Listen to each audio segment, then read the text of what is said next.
విజయ tailors అండి. ఇప్పుడు నేను ఇది శారీ తీసుకున్నాను కదా, ఈ శారీ తీసుకున్నాను. ఈ శారీ ఏంటంటే ముక్కల శారీ కాదు, ముక్కల్లోనే బారు ముక్క వచ్చింది అనమాట. ఇది 4.5 మీటర్ వచ్చింది. మన శారీకి అంతా 5.5 మీటర్ కదా, అందుకని ఇది 4.5 ఉంది. 1 మీటర్ నేను పాలిస్టర్ తీసుకున్నాను అనమాట. ఇదే కలర్ పాలిస్టర్ తీసుకున్నాను.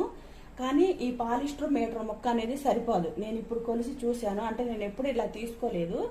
మీకు చెవటం కోసం అని చెప్పేసి నాకు కూడా కొంచెం వీడియో చేసినట్టుండిద్ది అని చెప్పేసి నేను 4.5 మీటర్ శారీ తీసుకొని, మామూలుగా ఇది లంగాకనే నేను తీసుకున్నా. 4.5 ఉంది కదా, ఇంకొక మీటర్ వేసుకున్నాం అనుకో మనకేం వచ్చింది, శారీ అయిపోయింది. అందుకని చెప్పేసి ఇదిగోండి నా డౌట్లు ఏమేమి, నాకు అప్పట్లో ఏమేమి డౌట్లు ఉన్నాయో నేర్చుకునేటప్పుడు వాళ్ళు ఎవరు నాకు ఎక్స్ప్లెయిన్ చేయలేరు కాబట్టి నా డౌట్లు మీకు చెప్తున్నాను అనమాట. మీకు వస్తాయి, ఏ డౌట్లు వస్తాయి అందుకని చెప్పేసి మీకు ఈ వీడియో చేయడం జరిగింది.